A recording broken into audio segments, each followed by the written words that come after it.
Қайырлы күн достар, менің каналыма қош келдіңіздер. Бүгін сіздермен өзімнің ең сүйікті воздушный булочкаларымның рецебімен бөлісетін боламын. Ең алдымен нан ашытатын осындай тәппарвардың ыдысына, не болмаса сіздерде басқа ыдыс болса, жылы сүтімізбен жылы суымызды құйып аламыз. Міндетті түрде екеуі де жылы болу керек, ыстық емес, жылы. Оған 2 қасық қантымызды саламыз ас қасықпен. Және осының үстіне сухой дрожжи саламыз 1 ас қасық. Енді осылардың барлығын жақсылап араластырып аламыз. Араластырып, жақсылап қазір бетін жауып, жылы жерге 30 минутқа қойып қоямыз. Сол кезде біздің осы ашытқымыз көтеріліп, күшті болып тұрады, көпіріп. Содан кейін басқа да үстіне қосатын ингредиенттерімізді қосып, булочкамыздың қамырын дайындайтын боламыз. 30 минутқа жылы жерге бетін жауып қойып қоямыз енді. Оған дейін бізде ерітілген сары майымызға жұмыртқамызды қосып, жақсылап екеуін біріктіріп, араластырып аламыз.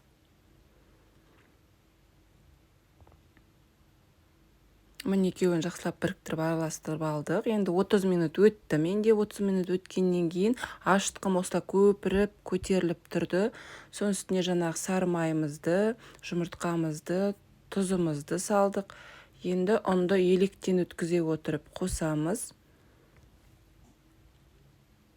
Содан кейін мен бірінші басында қасықпен араластырып алам.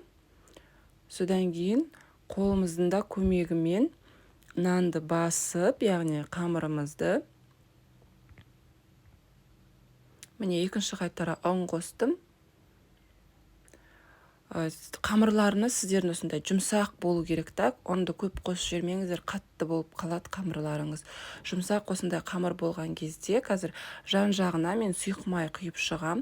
Сонда қамырларыңыз көтерілген кезде жан-жағына жабыспай әдемі болып көтеріледі. Міне енді қамырдың бетін жауып, жылы жерге 40 минутқа қамырымыз көтерілгенше қойып қоямыз. 40 минут өткеннен кейін қамырларыңыз көтеріледі.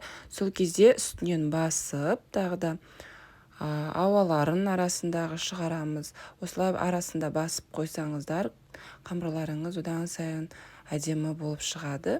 Енді тағы да бір 20 минутқа осылай бетін жауып қойып қоям. Бір басып алып, 20 минут өткеннен кейін менің қамырым тағы да көтерілді. Енді мен осы қамырымды алып, булочка жасай берсем болады. Астына кішкене ұн сеуіп алдым да, қамырымды ұнға аунатып шықтым. Қазір енді осы қамырды бірдей бөліктерге бөлетін боламын, булочкама ыңғайлап. Оның өзін бірдей бөліктерге бөлгеннен кейін таразыға салып, әр қайсысын өлшеп алсаңыздар жақсы болады. Сонда булочкаларыңыздың барлығының өлшемі бірдей болып шығады.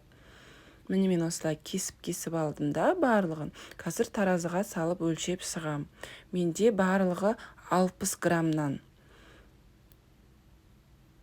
Сіздер одан үлкендеу ғып, не болмаса кішілеу ғып те жасасаңыздар болады. Енді булочкамды дайындайтын міне столымның үстіне май сеуіп алдым. Сонда булочкаларыңыз осылай қолға жабыспай жақсы болып формаға келеді. Міне мен қазір бір форма жасай. Менің жасайтыным ең оңай форма.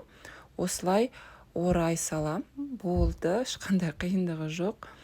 Енді барлығын осылай істеп шығам. Барлық булочкаларымды бірыңғай қылдырып, сіздерде басқа форма может білесіздер өздеріңіз. Сол формаларыңызды жасасаңыздар болады. Енді жасап болғаннан кейін 25 минутқа бетін жауып қойып қоям. Жылы жерде тұрсын, суық тиіп қалмасын булочкаларыңызға. 25 минуттан кейін булочкаларым көтерілді.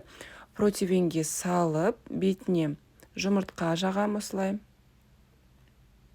Барлығының бетіне жұмыртқа жағып болғаннан кейін посыпка сеуіп шығам. Қазір көрсетем қандай посыпка себетінді. Мен посыпканы маргарин, қант және ұнның барлығын біріктірем. Маргарин комнатный температурадағы маргарин, содан осындай шашыраңқы посыпка дайын болады. Видеоның астындағы описаниясына жазып кетем қалай дайындағанымды. Осы посыпкамен әдемі болып көрінеді булочкаларыңыз. Бәрінің бетіне сеуіп шығам посыпкамды мінекей. Содан кейін тағы да әрине бетін жауып қойып қоясыздар 15-20 минутқа. 15-20 минут өткеннен кейін алдын ала қызып тұрған 180 градустағы пеште 30-35 минуттай пісіріп аласыздар булочкаларыңызды. Міне менің булочкаларым 30 минутта пісіп шықты. Сіздердікі 35 минут болуы мүмкін. Ол сіздердің пештеріңіздің өзінің режиміне байланысты. Булочкалардың дәмі өте керемет болып шығады. Аралары әрі воздушный дейді ғой, сондай болып шығады. Булочкиді ыстықтай да суытып та жіберсеңіздер болады. Рецебім ұнаса, сіз де міндетті түрде жасап көріңіз және каналыма жазылып, видеоларыма лайк, коммент басуды ұмытпаңыз.